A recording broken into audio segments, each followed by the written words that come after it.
اللهم اعز الاسلام والمسلمين او كما قال النبي عليه الصلاه والسلام الله اكبر الله اكبر لا اله الا الله والله اكبر الله اكبر الله اكبر ولله الحمد. الحمد لله نحمده ونستعينه ونستغفره ونؤمن به ونتوكل عليه ونعوذ بالله من شرور.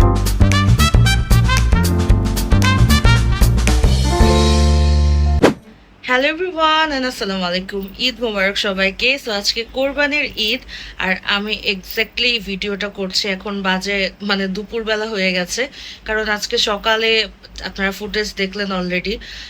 নামাজের পরে যখন বাসায় আসলো নাইম, অ্যান্ড দেন আমরা খাবার টাবার খেয়ে নাস্তা খেয়ে এমন ঘুম দিয়েছি। তো একটু আগে উঠলাম, আর আম্মু এসেছে আমার সাথে দেখা করতে। তো এই তো আপাতত হচ্ছে কোনো প্ল্যান নেই, আপাতত জাস্ট একটু রেডি হলাম, সেজে গুজে বসে থাকছি, সকাল থেকে সেজে গুজে যাচ্ছি। বাট আজকে এত বেশি গরম, গত 2 দিন খুব চমৎকার একটা ওয়েদার ছিল, কিন্তু আজকে প্রচণ্ড গরম। তো যাই হোক, এভাবে করেই আজকে আপাতত ঘরে থাকি, দেখি সন্ধ্যার পর কোথাও যাওয়া যায় কিনা। ওকে, এসেছে ঈদের দিন আমাদের বাসাতে, আম্মু এসেছে এবং কি নিয়ে আসছে, বিরিয়ানি বানিয়ে নিয়ে এসেছে। রোজার ঈদেও বানিয়ে নিয়ে আসছো কষ্ট করে, আবার কোরবানির ঈদেও বানিয়ে নিয়ে আসছো, থ্যাংক ইউ। আম্মুর হাতের এই মজার বিরিয়ানিটা আমার এত বেশি ভালো লাগে, আর প্রতি ঈদে আমার আম্মু এত মজা করে বিরিয়ানি রান্না করে আনে আমার জন্য। আর এমনি সময় আমি যখনই বলি তখনই এটা ওটা রান্না করতে চায়, কিন্তু আমি আম্মুকে বলি যে দরকার নেই, আসলে একা অনেক কষ্ট করে রান্না করে, এই জন্য আমি বলি কম রান্না করলেই চলে, আসলে তারপরে করে নিয়ে আসে।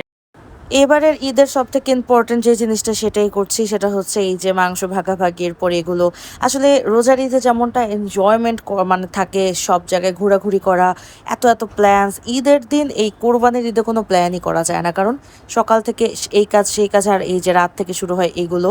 তো আজকে এখন বিকাল হয়ে গেছে, বিকাল থেকে ধরা হয়েছে এগুলা সব, এগুলোই চলবে, আর এগুলো করার পরে রান্না বান্নাও চলবে। তো আজকের সারাদিন এগুলোই হচ্ছে প্ল্যান, এগুলোই কোরবানি ঈদকেই বলা হয় যে আসলে ঘরে থাকাই ঈদ হয়ে যায় আমাদের। তো তারপরও খারাপ লাগছে না, ভালোই লাগছে। প্রতি বছর এর একই নিয়মই, এভাবে করেই চলি আমরা। যাই হোক, এর মাঝখানে আপনাদের সাথে একটু শেয়ার করি, বিকেলের নাস্তা হিসেবে একটু স্যান্ডউইচ তৈরি করছি চিকেন দিয়ে, আর কিছু ইনগ্রিডিয়েন্টস দিয়ে এখানেই রয়েছে। খুবই হালকা পাতলা স্যান্ডউইচ, খুবই ইজি, আপনারা যে কোনো টাইমে এটা তৈরি করতে পারবেন, আমার কাছে বেশ ভালো লাগে। এখানে আমি একটু চিজ মেয়োনিজ দিয়ে দিচ্ছি, এটার মধ্যে চিজ দিয়ে তৈরি করা হয়েছিল, বেশ মজা লাগে। তো আপনারা চাইলে এইভাবে আপনাদের পছন্দ মতো মেয়োনিজ, সস, যা যা ইচ্ছা তা তা দিয়ে আপনারা এভাবে করে রেডি করে খেতে পারবেন, যখন তখন ছটপট এটাকে তৈরি করতে পারবেন। আর ঈদের দিন যেহেতু অনেক কিছু আরও রান্না করা হয়েছে, চিকেন ফ্রাই ছিল, চিকেন রোস্ট ছিল, পোলাও ছিল, এছাড়া ছিল 2 টাইপের 3 টাইপের সিমাই, মিষ্টি, দই, আরও কত কিছু যে ছিল। তবে মিষ্টি জিনিসটা বেশি বানানো হচ্ছে, এই জন্য আমি ভাবলাম যে একটু এই সেভরি কিছু একটা থাকলে বেটার হয় নাস্তা হিসেবে। সো এগুলোই আমি করছি। মিল্ক ব্রেডের মধ্যে এভাবে করে বেসিক্যালি আমি তৈরি করে থাকি। আর আসলে কি, ঈদের দিনে অনেক কিছু রান্না হয়, কিন্তু একটু একটু করে খেতে খেতে এত কিছু খাওয়া হয়ে যায় যে এরপর আর কোনো কিছু খেতেও ইচ্ছে করে না। তো এটাই আসলে ঈদের দিন।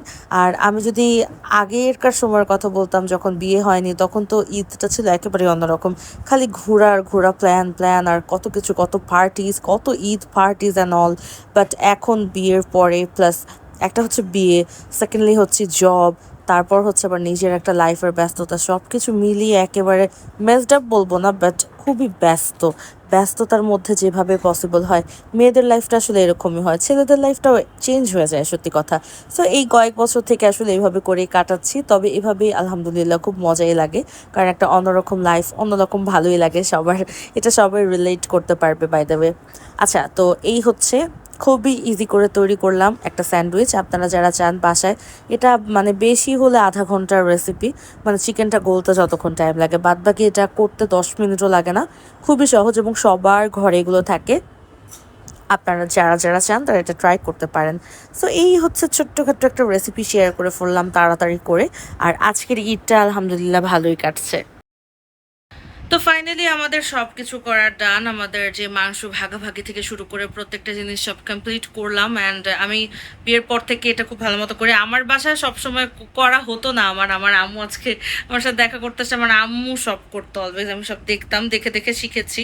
তো এখন শ্বশুর বাড়িতে করতে পারি সব এগুলো, তো ভালোই লাগে। আর ঈদের মেইন যে আকর্ষণটা, কোরবানি ঈদের মেইন আকর্ষণটাই হচ্ছে এটা, এক্সাইটমেন্টটা কাজ করে এই জিনিসই, যে মাংস ভাগাভাগি করা প্লাস এই কাজগুলো করা, তো ভালোই লাগে। তো এখন হচ্ছে সন্ধ্যা হয়ে গেছে অলরেডি। আজকের ব্লগটা আমি এই পর্যন্ত রাখছি, তবে আজকের দিনটা কিন্তু শেষ হচ্ছে না, আমরা আরও অনেক কন্টিনিউ করব, নেক্সট ব্লগে কন্টিনিউ করার চেষ্টা করব। তো আজকের ব্লগটা এই পর্যন্ত রাখছি। বাই দ্য ওয়ে, যারা আমার ইউটিউব চ্যানেলটাকে এখনো সাবস্ক্রাইব করেনি, কষ্ট করে একটু ইউটিউব চ্যানেলটা সাবস্ক্রাইব করে দিন। আর আমাদের ফেসবুক পেজ আছে, ওটাকেও একটু ফলো করে রাখবেন, সো দ্যাট আমাদের সব আপডেট আপনারা পাবেন। আর এই পর্যন্তই আজকের ব্লগটা তাহলে রাখছি। আল্লাহ হাফেজ।